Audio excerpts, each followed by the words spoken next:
When a major volcanic eruption struck one of the most active Bigfoot sighting areas in the U.S., did the impact displace more than just wildlife? A recently uncovered report, along with a photograph taken in the aftermath, suggests something else may have been forced out of hiding. Welcome to Parks Unseen. I'm your host, Liam Wolf. Tonight, we reopen the case of the Mount St. Helens eruption of 1980 and examine a groundbreaking discovery buried deep within the National Park archives, evidence that may prove Sasquatch emerged from the blast zone, and that it's been inching toward civilization ever since. Date: September 24, 1983. Case ID number 242. Location: Gifford Pinchot National Forest, Washington. Time: 9 p.m. Reporting Officer D. Morgan. Incident Report Summary. An unidentified animal in Restriction Area 2 terrorized a pair of hikers and attacked their dog, resulting in death. Details of the encounter. At approximately 5 p.m., a distressed man and a woman came to the station seeking assistance. They said that an animal predator had approached them in the woods, and they were forced to leave their dog behind when it refused to follow them back to the trail. The couple had arrived earlier today to hike Windy Ridge with their Labrador. The area had recently reopened and they'd stuck to the trail at first. But after visiting the usual scenic stops, they drifted past the posted signs and into the partially restricted National Volcanic Monument, right by the Mount St. Helens blast zone. At some point during their hike, their dog suddenly bolted into the woods and ignored all their calls. While chasing after it, they realized they'd gone deeper into the forest, well beyond the safe zone. After a few minutes of searching, they eventually tracked down the dog. It had stopped near a ravine and was barking furiously at something below. When they leaned in for a look, they saw what they described as a giant primate sitting silently in a crude dwelling. When the creature took notice, it stood up and began walking toward them. Panicked, they ran, fearing for their lives. But despite their desperate calls, the dog refused to follow, and they were forced to leave it behind. The woman claimed she captured photographic evidence of this creature. I know for a fact that there are no native primates in Washington. I assumed what they saw was a black bear standing on its hind legs. But I'll admit, it's strange for a black bear to walk toward people instead of running away. I agreed to check it out and reassured them that I'd try to get their dog. In the meantime, I instructed them to remain at the station and keep out of the woods. Crossing into the restricted area, I observed a distinct change in the environment. Along the edge of the blast zone, it was dead quiet.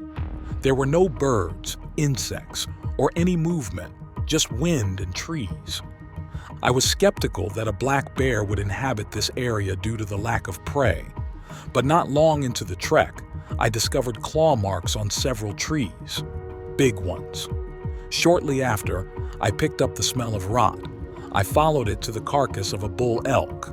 Black bears can take down elk calves, but this one was full grown. What's more, it had been dragged several meters before being eaten.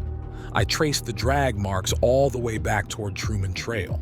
It would have taken a bear several hours to haul a carcass that size over such a long distance. I also observed clumps of coarse black fur stuck to the bark of trees and scattered along the ground. The foul smell was intense. I thought maybe the animal was sick, but what kind of sick animal can take down a bull elk? Just then, I heard the dog, a painful howl and a brief, panicked yelp, and then silence. I followed the sound through the woods until I came upon a ravine. I slowly approached the edge and leaned in, careful not to disturb the unstable ground beneath me.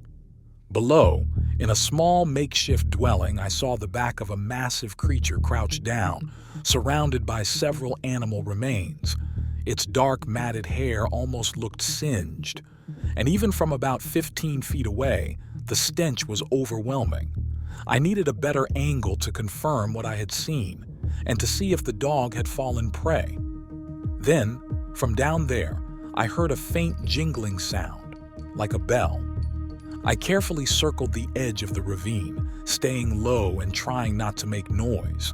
The ground was precarious, but I managed to find a better vantage point. When I did, I realized the jingling sound was coming from the dog's collar.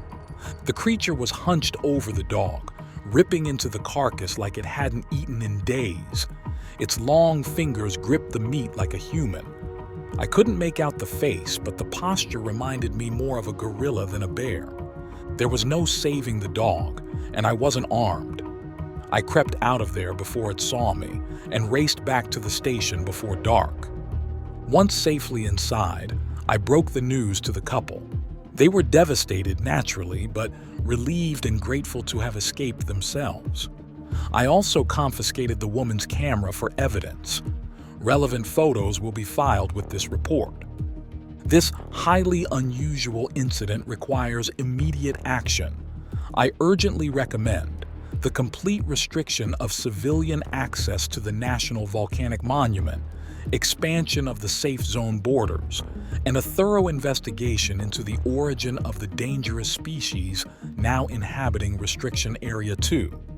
This report is submitted for official documentation by Forest Ranger D. Morgan of Gifford Pinchot National Forest. When I first heard about the eruption of Mount St. Helens, I was devastated, thinking about the damage to the land, the wildlife, and all of the human casualties. But it never occurred to me that it happened in one of the largest hotspots for Bigfoot sightings in the country. And if Sasquatch was really out there, it either didn't survive, or it was forced to seek shelter. After reading through Ranger Morgan's incident report, I realized a critical piece of the puzzle was missing. It mentioned that one of the hikers managed to take a photograph during the encounter, but it wasn't attached to the report. So I went back to the box of NPS documents sent by our anonymous source and combed through every item, looking for anything I might have missed. That's when I found it. A single, yellowed photograph, its back marked with a handwritten label, 9/24/83, Area 2, Mount St. Helens. Before getting too excited, I consulted independent experts to verify its authenticity.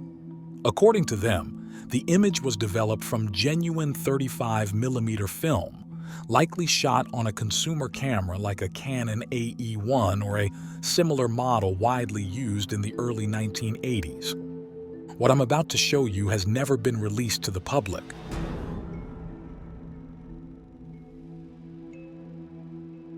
I couldn't believe what I was looking at. Despite the photo's condition, there was no mistaking the massive figure caught in the frame. It's unclear how the woman managed to capture this shot, but one thing's for sure, it was taken in fear.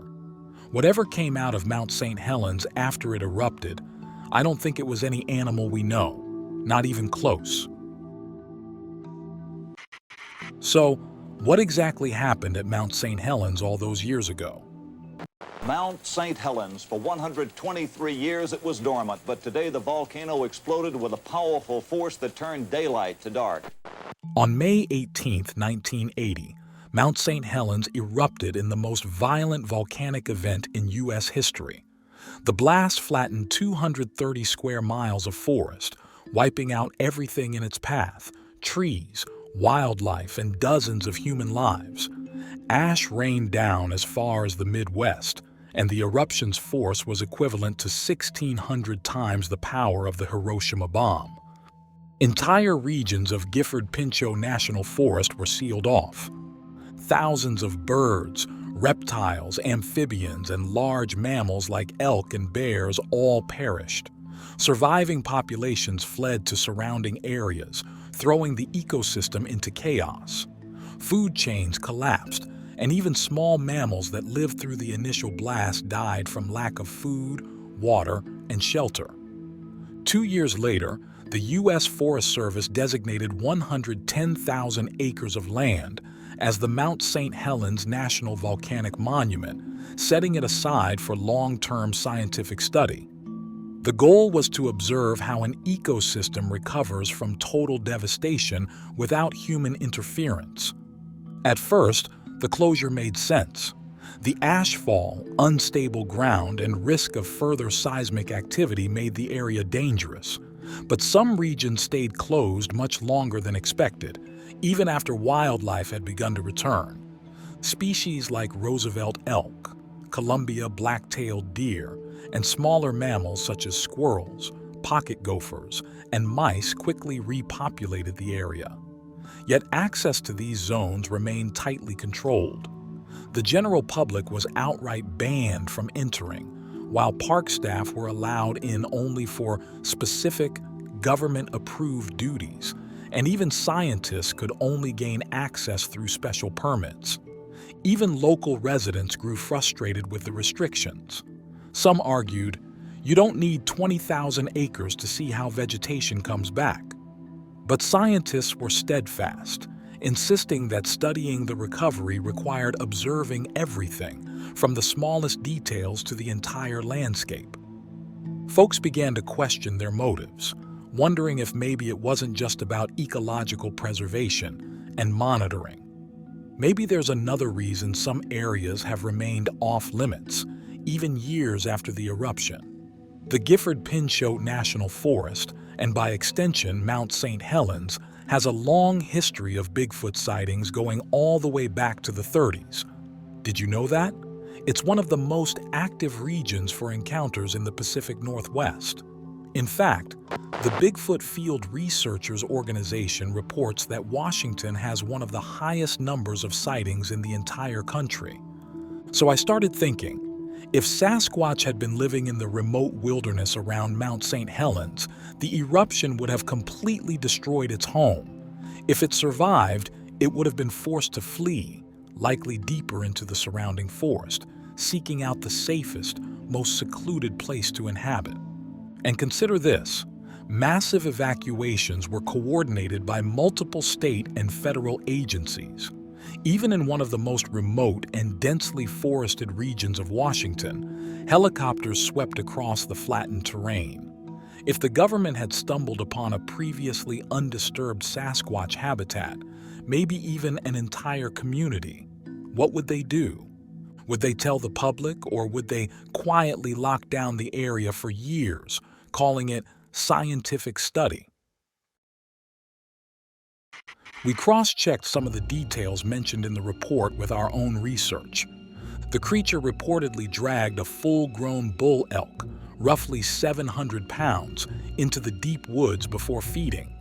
That lines up with behavior of apex predators like mountain lions or grizzlies, which often move prey into dense vegetation or secluded areas to protect it from scavengers or other predators.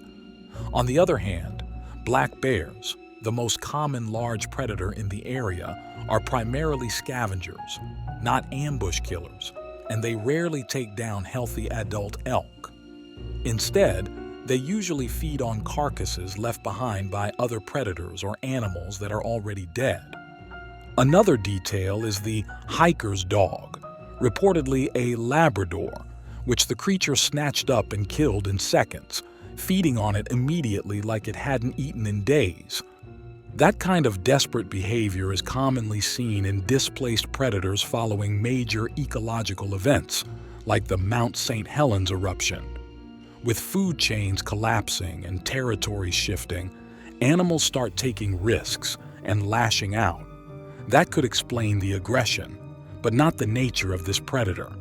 What do you think? Could this photograph be tangible proof that a Sasquatch resided near Mount St. Helens before seeking refuge in the Gifford Pinchot National Forest after the volcano erupted? This is undeniable evidence in my book, but I'm eager to hear your perspective in the comments below. Today, the Mount St. Helens National Volcanic Monument is open to the public. Hikers are allowed to access the rim of the crater, but the crater itself remains strictly off-limits. And while sightings of Bigfoot near the mountain and the surrounding Gifford Pinchot National Forest began long before the eruption, they continued in the years that followed. One of the most well-known early encounters was the 1924 Ape Canyon attack, where a group of gold prospectors claimed to have fought off 4 giant ape-like creatures covered in black fur, with ears about 4 inches long that protruded straight up. After a miner shot one of them, the creatures retaliated by attacking their cabin with boulders. This event later became one of the cornerstones of Bigfoot lore in the Pacific Northwest. Another account came from 1969, just east of Beacon Rock in Skamania County. Don Cox, a local fisherman, was driving to Bonneville Dam before 4 a.m. when he emerged from a patch of fog and saw something massive crossing the road. At first, he thought it was a fallen tree, until it moved. In his headlights, he saw a large, fur-covered creature walking upright. Before he could fully process what he was seeing, it cleared a 14-foot embankment in a single leap and vanished into the woods. He said the animal was definitely not a bear. He later reported the sighting to the Skamania County Sheriff. Sightings continued into the 21st century. In 2002, a hiker and his friend were traveling east toward the mountain when they noticed a figure crossing the creek near the Toutle River. The creature was dark-colored with long arms, and the space between its strides suggested it was far larger than a man, even from a distance. The hiker was only able to catch a brief glimpse of it, lasting about 5 seconds. Afterward, they scanned the area where it left the woods and found the ground to be disturbed. The most chilling report came just this past winter. In December 2024, 2 men from Portland were found dead after venturing into Gifford Pinchot National Forest in search of Sasquatch. Their vehicle was found abandoned near the town of Willard, a remote stretch of forest land where periodic sightings have occurred. Their bodies were finally located after a 3-day search involving drones, aircraft, search dogs, and over 60 volunteers. Authorities cited exposure to the elements as the official cause of death. But I'm not convinced. The circumstantial evidence is suspiciously tidy, don't you think? But maybe that's just the conspiracy theorist in me. If Sasquatch had been living deep in the backcountry, undisturbed for decades, a natural disaster such as a volcanic eruption would have changed everything. A blast that powerful didn't just reshape the landscape, it uprooted entire ecosystems. If there was ever a time for Sasquatch to be on the move, to flee and survive, it was after the world around it went up in flames. And where else would it seek shelter but the remote Gifford Pinchot National Forest? Thank you for joining us on another expedition into the hidden archives of our national parks. Until next time, stay curious and keep your eyes open. You never know what secrets may be lurking, waiting to be unveiled in the great expanse of parks unseen.